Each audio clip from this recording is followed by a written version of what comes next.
भगवान इसे समझाते हैं इस प्रकार से कि भगवान की अनेक शक्तियां हैं। भगवान पूर्ण शक्तिमान है, तो इसलिए उनकी अनेक शक्तियां हैं। जैसे हमारे पास भी शक्तियां हैं, उस प्रकार भगवान के पास शक्तियां हैं, और उनके पास अनेकों शक्तियां हैं जो बहुत बहुत शक्तिशाली है। दोनों शक्तियों में से भगवान की एक शक्ति है काल शक्ति, जो कि शाश्वत शक्ति है, जो कि भगवान के परम सत्य के अनेक रूप में से एक रूप है। और काल को समझना बहुत महत्वपूर्ण है। समय कोई छोटी मोटी चीज नहीं। वास्तविकता में समय तो एक बहुत बड़ा विषय है। इसको समझना प्रत्येक व्यक्ति के लिए बहुत महत्वपूर्ण है, क्योंकि आप थोड़ा सा चिंतन करेंगे तो आप जान लेंगे कि समय के ऊपर में कौन निर्भर नहीं। हर एक व्यक्ति, हर एक प्राणी, हर एक वस्तु समय के ऊपर निर्भर है। कोई भी कार्य का क्षेत्र देख लीजिए, समय बहुत महत्वपूर्ण किरदार निभाता है।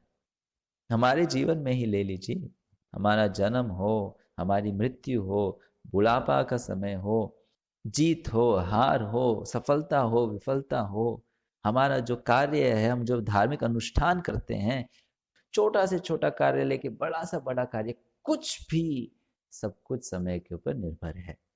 सब कुछ समय से संबंधित है। हर चीज का समय आता है, उस समय पर ही वो कार्य करने से वो हमको इच्छित या वांछित परिणाम देता है। और चूंकि समय या काल इतना महत्वपूर्ण विषय है, इसी कारण से हम देख सकते हैं कि भगवत गीता में समय या काल एक महत्वपूर्ण विषय है चर्चा का।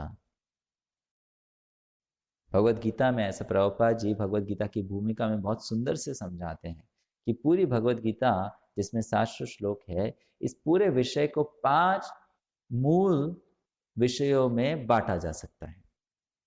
5 विषय हैं जो भगवत गीता में भगवान कृष्ण चर्चा करते हैं। वो 5 विषय क्या है? ये 5 विषय है, पहला है ईश्वर, दूसरा विषय है जीव, तीसरा विषय है प्रकृति, चौथा विषय है काल, पांचवा विषय है कर्म। ईश्वर अर्थात परमेश्वर भगवान कृष्ण, जीव अर्थात जीव आत्मा अर्थात हम सब, प्रकृति मतलब भगवान की भौतिक सृष्टि, भौतिक ये जगत 3 गुणों से बना हुआ, ये भगवान का भौतिक स्वभाव, बहिरंग शक्ति, वो प्रकृति है। फिर काल, काल अर्थात समय, और कर्म, जो जीवात्माएं कार्य करते हैं, उसको कर्म कहते हैं। अब इन 5 विषयों को पूरी गीता में बहुत अच्छे से समझाया गया है, और हम पूरी गीता पढ़ के इन पांचों के बीच में क्या संबंध है उसको समझ सकते हैं। तो इन पांचों में जो सबसे महत्वपूर्ण मुख्य है वो है ईश्वर, जो सबका नियंता है। तो ईश्वर जो परम नियंता है, जो जीव शक्ति और प्रकृति शक्ति का नियंत्रण करते हैं, वो इन दोनों का नियंत्रण काल शक्ति के द्वारा करते हैं। तो जीव और प्रकृति के ऊपर है काल शक्ति, जिसके ऊपर है ईश्वर। तो अब इस काल शक्ति के प्रभाव से जीव प्रकृति में मिलकर, अर्थात जो आध्यात्मिक जीव है, आत्मा है, वो इस भौतिक जगत में, जड़ जगत में, जड़ वस्तु के बीच में लिप्त होकर कुछ कार्य करता है, और उस कार्य को कर्म कहते हैं।